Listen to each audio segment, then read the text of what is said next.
Bonsoir, bienvenue à tous. Pour suivre avec nous ce journal, dont voici les titres de l'actualité de ce 22h.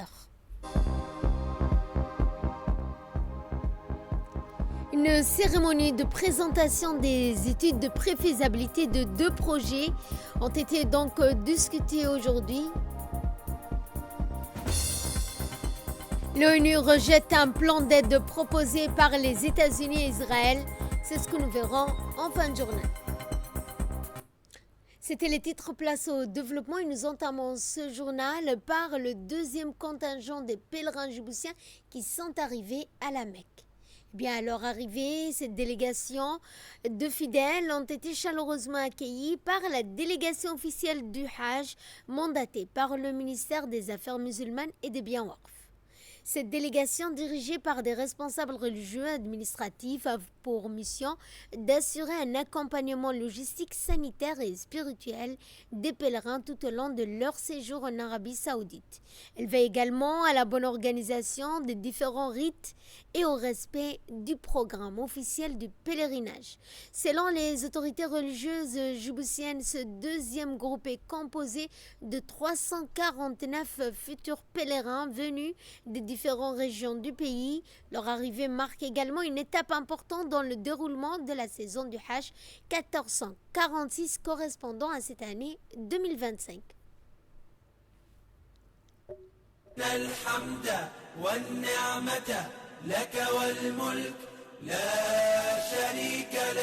لبيك اللهم لبيك لبيك لا شريك لك لبيك إن الحمد والنعمة لك والملك لا شريك لك لبيك اللهم لبيك لبيك لا شريك لك لبيك لبيك إن الحمد والنعمة لك والملك لا شريك لك لبيك اللهم لبيك لبيك لا شريك لك لبيك إن الحمد والنعمة لك والملك لا شريك لك لبيك اللهم لبيك لبيك اللهم لبيك. Eh bien, dès leur arrivée à la Mecque, ces pèlerins djiboutiens se sont donc d'abord précipités pour accomplir les rites de la Umrah, marquant leur entrée dans la ville sainte, les circuits autour de la Kaaba, le Tawaf, les allers-retours entre Safa et Marwa ont été réalisés dans le recueillement et l'émotion. Nous vous proposons donc de regarder les images tournées par notre équipe d'envoyés spéciaux sur place. لبيك إن الحمد والنعمة لك والملك لا شريك لك لبيك اللهم لبيك لبيك لا شريك لك لبيك لبيك إن الحمد والنعمة لك والملك لا شريك لك لبيك اللهم لبيك لبيك لا شريك لك لبيك إن الحمد والنعمة لك والملك. Je vous le disais dans les titres, le ministre de la Santé, Dr Ahmed Robleh Abdillah, a procédé aujourd'hui à l'inauguration à Younis Toussaint d'un espace officiel intitulé Amis des jeunes au sein du centre Younis Toussaint. Cette cérémonie s'est déroulée en présence de Madame Aïcha Ibrahim, chef du bureau de l'UNFPA à Djibouti, marquant une étape importante dans le renforcement de l'accès aux jeunes à des services de santé sexuelle et reproductive adaptés. Fruit d'un partenariat étroit avec le Fonds des Nations Unies pour la population, l'UNFPA, ce nouvel espace constitue un cadre sûr, confidentiel, accessible, spécifiquement conçu pour répondre aux besoins des adolescents et des jeunes, notamment en matière de prévention, de prise en charge des infections sexuellement transmissibles, des mutilations génitales féminines, des violences basées sur le genre. Ce genre de services et gratuits, incluant les sensibilisations à la santé reproductive, le dépistage et la prise en charge médicale, un accompagnement également psychologique adapté, des activités de prévention communautaire animées par des pères éducateurs et des relais communautaires qui ont été formés à cet effet.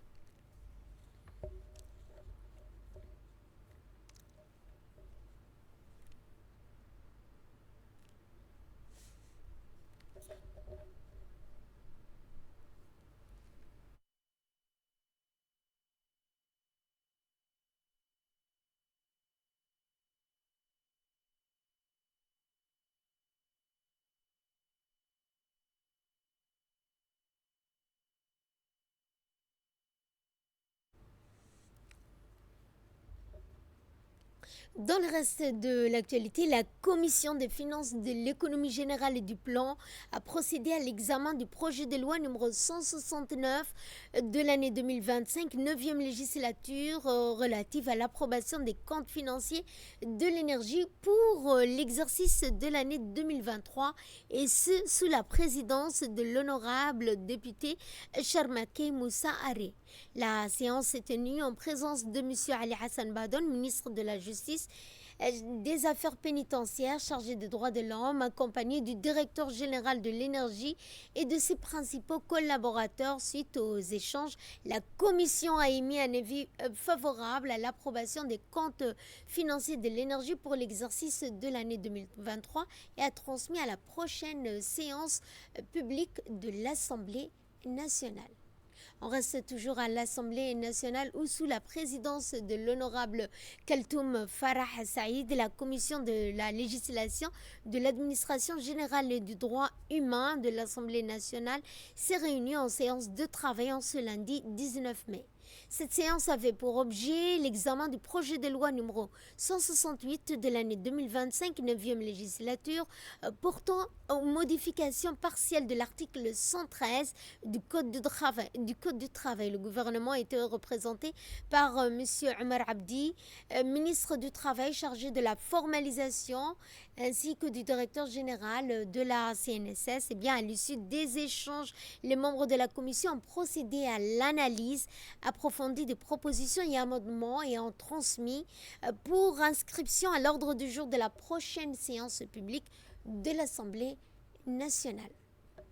Dans le reste de l'actualité, le ministère de l'économie et des finances chargé de l'industrie et la direction générale en charge des partenariats publics-privés, les PPP, ont organisé au Sheraton aujourd'hui donc un atelier avec le groupe AFD Expertise France, une cérémonie de présentation des études de préfaisabilité de deux projets structurants devant être mis en œuvre dans le cadre d'un partenariat public-privé. La cérémonie s'est tenue en présence donc de nombreux officiels. Les deux projets présentés sont tout d'abord la création d'un centre d'excellence de formation professionnelle en hôtellerie et du tourisme destiné à renforcer les capacités nationales en formant une main-d'œuvre qualifiée pour répondre aux besoins croissants du secteur touristique et la mise en place d'une centrale de concassage et de bitumage visant à améliorer l'approvisionnement en matériaux de construction pour les travaux d'infrastructure tout en réduisant les coûts et les délais de réalisation. Qui ont été précédemment mentionnés par Madame la Directrice Générale de l'unité PPP marquent une étape clé dans le développement des PPP à Djibouti. Ils sont l'aboutissement d'un travail qui clôt une première phase d'assistance technique menée dans le cadre donc de la facilité PPP du groupe AFD. L'appui PPP a donc porté à travers cette facilité sur trois volets. Premier volet, la constitution et l'analyse d'un pipeline de projets PPP. Le deuxième volet, c'est l'élaboration d'outils méthodologiques standardisés de planification, c'est-à-dire d'identification, de sélection et de priorisation des projets. Et le troisième volet, c'est le renforcement des capacités des acteurs institutionnels du cadre PPP. Ce processus a donc permis de former des acteurs nationaux, de poser les bases d'une dynamique PPP structurée et durable. Elle est importante pour nous parce que même si l'intervention du groupe AFD sur les PPP est assez récente, elle s'inscrit très clairement dans la stratégie globale du groupe ici à Djibouti. Que ce soit sur la réforme des finances publiques, que ce soit sur la rationalisation des dépenses publiques, sur l'emploi, la formation, l'insertion, la jeunesse. Ça, ce sont des ingrédients clés dans la vision Djibouti 2035 qui nous est donnée par son Excellence le Président de la République. Et on voit que le PPP s'inscrit en transverse sur tous ces sujets potentiellement en fonction du secteur d'activité qu'on va choisir. Suivant cette fois les deux interventions respectives, tout d'abord celle de la directrice en charge du partenariat public-privé, les PPP, ensuite celle du directeur général du CRC. C'est avec un immense plaisir aujourd'hui que je vous souhaite la bienvenue à notre cérémonie de présentation de deux études de préfaisabilité dans le cadre des projets en mode PPP que nous avons eu l'honneur de réaliser avec les institutions publiques que sont le MENFOP, l'Agence nationale du tourisme et l'Agence des routes, avec l'appui technique financier du groupe AFD Expertise France. Ce moment aujourd'hui marque une importante date dans notre démarche de structuration des projets innovants, durables, structurants, à travers le schéma de partenariat public-privé. Les études que nous avons réalisées et que nous présenterons aujourd'hui concernent deux secteurs clés pour notre développement et c'est également un premier exercice de ce type que nous réalisons depuis que la stratégie de développement des partenariats publics-privés a été adoptée en 2017, ainsi que la loi portant relative au partenariat public-privé de 2017 également. Et je me réjouis d'être ici pour participer à la restitution des travaux des études préfaisabilité des projets PPP, parce que le Centre de ressources et compétences opère déjà dans un modèle PPP. Voilà. Alors, le Centre de ressources et compétences s'inscrit dans le cadre du projet Transform, beaucoup d'entre vous le connaissent, financé par l'Union européenne, où le fonds a été confié à l'AFD. La gouvernance qui a été décidée pour opérer ces centres sectoriels de formation professionnelle était dans le cadre d'un projet PPP. Il a été confié à une association qui rassemble dans son membre 12 membres issus de deux sphères, 6 du secteur public et 6 du secteur privé. Nous avons le ministère de l'Éducation nationale, de la formation professionnelle, et le ministère du Budget, et le ministère du Transport, le ministère du Travail. Et de l'autre côté, nous avons les ports de Djibouti, les différents ports de Djibouti, les associations de transporteurs routiers, les associations de transporteurs et de transit, qui sont membres et qui siègent au conseil d'administration. Cette fois, je vous propose de suivre le mot du secrétaire général du ministère de l'Éducation nationale de la formation professionnelle, Mohamed Abdallah Mahyoub, et celle de Ali Daoud, secrétaire général du ministère du Commerce, qui ont rappelé l'importance que revêt ce projet. Je voudrais ici exprimer la gratitude et la reconnaissance du ministère de l'Éducation nationale et de la formation professionnelle à l'endroit des organisateurs de cet atelier de nous avoir associés à tous les travaux de cette étude de préfaisabilité sur la mise en place d'un centre d'excellence dédié au métier de l'hôtellerie et du tourisme. Je tiens aussi à remercier les organisateurs de cette initiative qui marque une étape cruciale dans le processus de concrétisation d'un projet que nous considérons au ministère de l'Éducation nationale et de la formation professionnelle comme structurant et porteur d'avenir pour notre pays. En effet, en tant qu'acteur de la formation professionnelle, le ministère de l'Éducation et de la formation professionnelle accorde une importance particulière à ces projets. Nous les voyons comme un levier stratégique pour la mise en place d'un centre d'excellence à vocation nationale, régionale, voire internationale, capable de répondre concrètement aux besoins en compétences du secteur de l'hôtellerie et du tourisme, un secteur en pleine expansion, générateur d'emplois et moteur de développement pour notre pays. C'est avec un grand plaisir que je prends part à cette cérémonie de présentation de l'étude de préfaisabilité du futur centre d'excellence en matière d'hôtellerie et de tourisme. Cette étape, bien sûr, marque un jalon majeur dans notre volonté commune de bâtir un secteur touristique et hôtelier en phase avec les ambitions de développement de notre pays. Mesdames et messieurs, le tourisme et l'hôtellerie représentent non seulement des piliers stratégiques de diversification économique, mais aussi des vecteurs puissants de création d'emplois pour notre jeunesse. Le développement durable de ces secteurs exige une main-d'œuvre qualifiée, formée aux standards internationaux et capable de répondre aux exigences d'un marché en constante évolution. C'est dans cette perspective que l'idée d'un centre d'excellence a pu germer.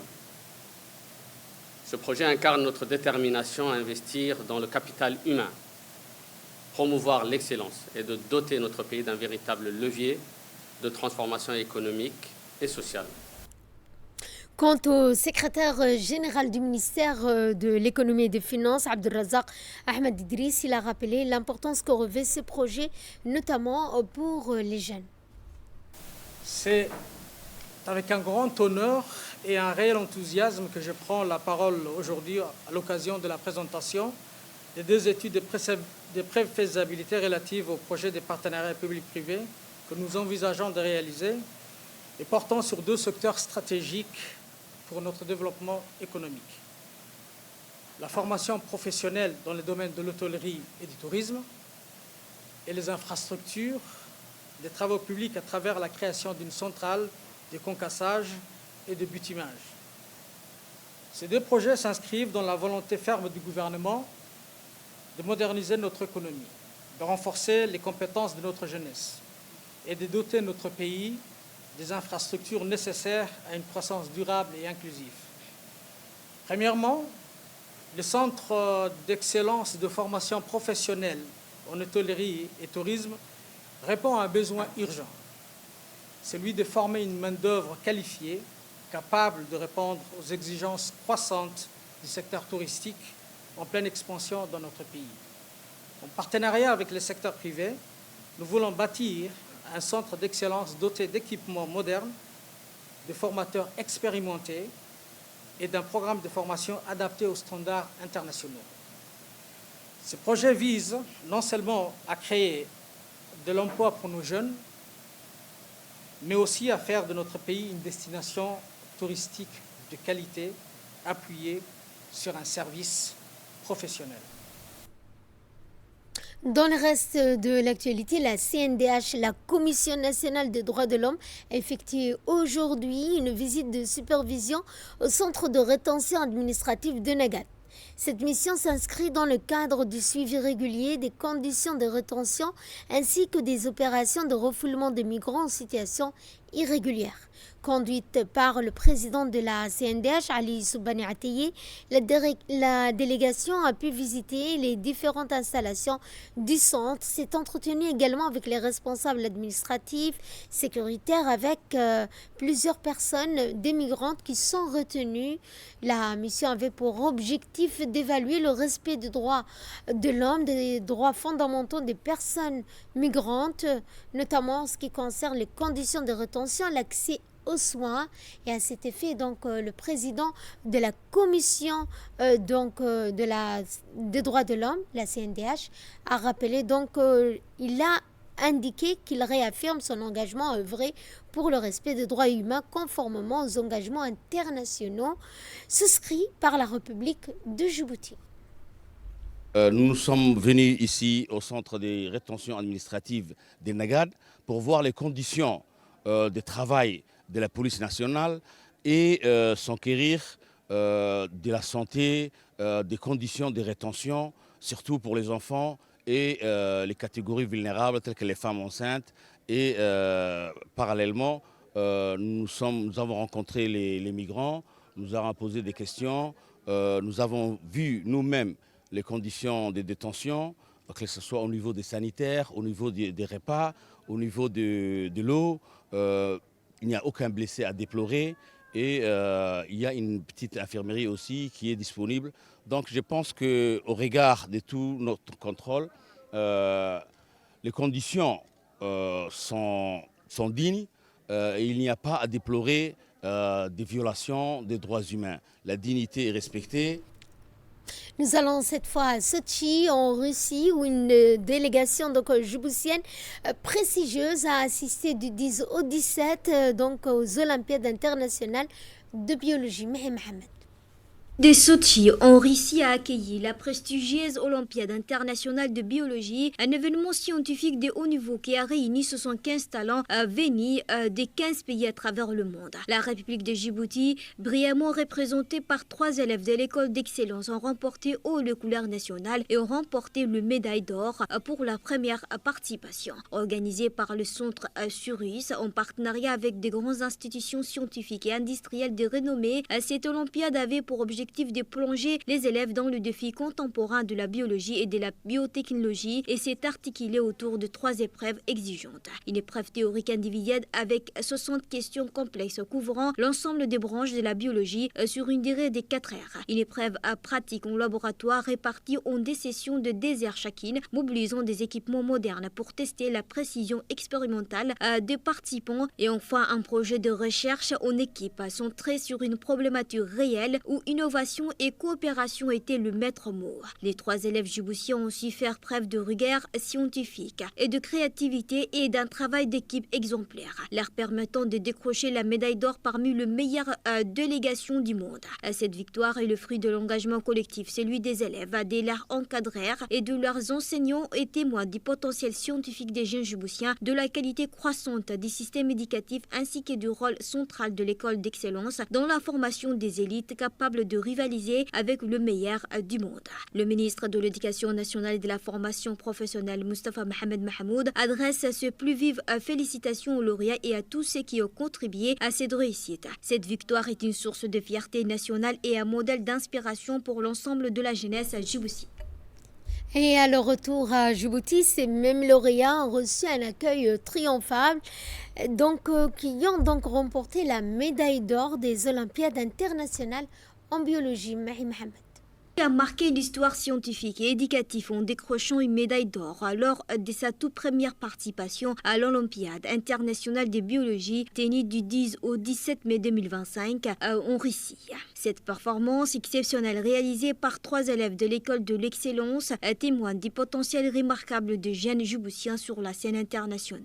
Hassan Mohamed Saïd, Maïdoub Ilyas Mahmoud et Mohamed Ilayi Abdullahi ont brillé dans cette prestigieuse compétition. L'équipe a remporté la médaille d'or pour la conception du meilleur projet botanique, une distinction qui met en lumière l'ingéniosité et les savoir-faire des participants. Par ailleurs, Maïdoub Ilyas a décroché une médaille de bronze dans les épreuves théoriques et pratiques en biologie animale, végétale et biochimie en renforçant encore davantage le prestige de cette participation. De retour à Djibouti, les 3 lauréats ont été accueillis en héros par leurs camarades enseignants et les autorités éducatives. Une cérémonie chaleureuse et festive s'est tenue pour célébrer la réussite, symbole de détermination et d'excellence. Ces jeunes représentent l'avenir de Djibouti et montrent avec des efforts conjoints et tout est possible, a déclaré un responsable éducatif présent lors de l'accueil. Cette réussite inspire déjà une nouvelle génération d'élèves et confirme l'engagement du pays envers l'éducation et la science. Djibouti est fier de ses ambassadeurs exceptionnels et continuera à investir dans le développement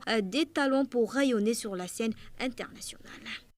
Aujourd'hui, la photo qui a été prise montre l'exemple que Djibouti n'est pas un pays qui ne peut pas gagner des trophées. Aujourd'hui, on a participé à un concours international de biologie en Russie, même si l'épreuve était compliquée et que l'endroit de l'examen était loin. On a quand même continué, on a fait des efforts et nos efforts ont payé et voilà, on a remporté des médailles d'or. Un travail, un groupe acharné qui a payé et voilà, merci. Le ministère de la Femme et de la Famille a organisé des séances de sensibilisation sur les MGF, la lutte contre les mutilations génitales féminines au collège de Fukuzawa. Objectif étant d'éliminer toute forme de violence, rappelant que les MGF, les mutilations génitales féminines, nuisent à l'intégrité du corps de la femme. À travers ces activités de sensibilisation, ces femmes reçoivent un accompagnement psychologique et ces séances de sensibilisation pour les élèves du collège de Fukuzawa sont des vecteurs de changement de mentalité.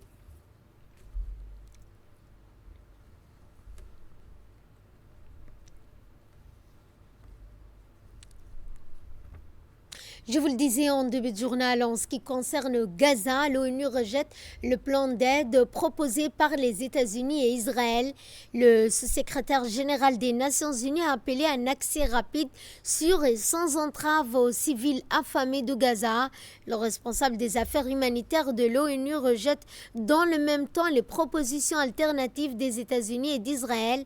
L'ambassadeur des États-Unis en Israël a récemment annoncé un plan d'aide alternative conçu pour desservir environ 1,2 million de personnes, soit environ 60% de la population de Gaza par le biais de 4 centres de distribution à l'intérieur de l'enclave. Les États-Unis se sont fortement opposés à cette nouvelle fondation humanitaire à Gaza, surveillée par l'armée israélienne, invoquant des préoccupations quant à l'impartialité et à la neutralité de son indépendance. Sur ce, notre journal touche à sa fin. Merci de votre fidélité. Excellente soirée à toutes et à tous.